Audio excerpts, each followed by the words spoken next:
মাত্র আমরণ মুভিটা দেখে শেষ করলাম। সেটা হচ্ছে বায়োগ্রাফিক্যাল অ্যাকশন ওয়ার মুভি। কিন্তু এটা হচ্ছে, আমি যদি বলি লাভ স্টোরির মুভি। ওয়ার তো আছেই, কিন্তু লাভ স্টোরি যাদের কারা দেখবে অডিয়েন্স, আমি আগে সেটা বলি। ওইরকম অডিয়েন্স যারা হচ্ছে অ্যাকশন ওয়ার, মানে হচ্ছে এক দেশের সাথে আরেক দেশের যুদ্ধ, বর্ডার ইস্যু বা অভ্যন্তরীণ ইস্যু, যেমন হচ্ছে ভারতের মুভি তো সেটা কাশ্মীর ইস্যু, হ্যাঁ, ধর্মীয় একটা দাঙ্গা, এই ধরনের জিনিস পছন্দ করেন তারা অবশ্যই এই মুভিটা দেখবেন, আমরণ। আর যারা হচ্ছে যে এগুলো আমার পছন্দ না, তারপরও আমি বলবো যে অবভিয়াসলি আপনারা সবাই এই মুভিটা দেখেন লাভ কানেকশনের জন্য, ড্রামাটিক, কারণ এটার মধ্যে আছে সাই পল্লবী, লিড রোলে আছে সাই পল্লবী, শিবা কার্তিকেয়ান, দুইজনের অ্যাক্টিং মানে সলিড, নাম্বার ওয়ান। মুভিটা দেখা মানে খুব বেশি ভালো লাগলো।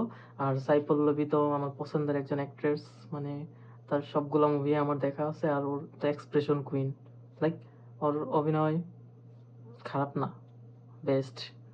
তো টোটালি বলতে পারি ছবিটা হচ্ছে স্ক্রিন প্লে, মিউজিক, তারপর সিনেমাটোগ্রাফি, সব কিছুতেই বেস্ট ছিল এই মুভিটা। আমি রেটিং দিতে চাই এটাতে 8/10। 8 বেশি হয়ে যায়, 8।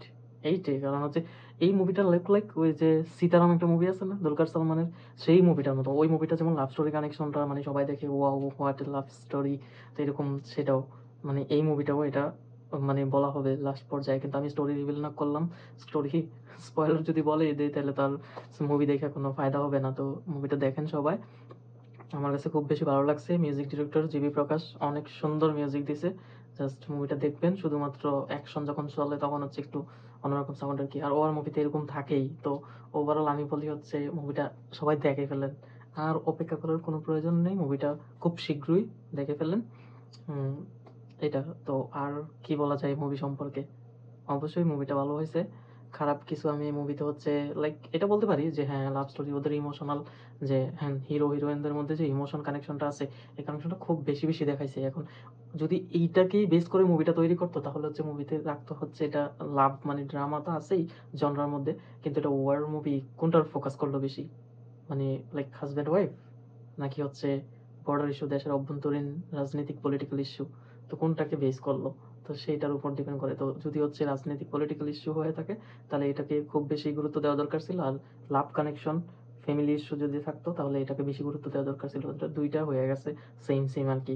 তো এটাই বলা যায় হচ্ছে, এটাই হচ্ছে মুভিটার নেগেটিভ পয়েন্ট। আর বাকি সব কিছু ফার্স্ট ক্লাস। তো এই মুভিটা সবাই দেখেন, যারা মুভি লাভার তারা অবশ্যই দেখে ফেলেন, আর লিড করেন না। তো ধন্যবাদ সবাইকে।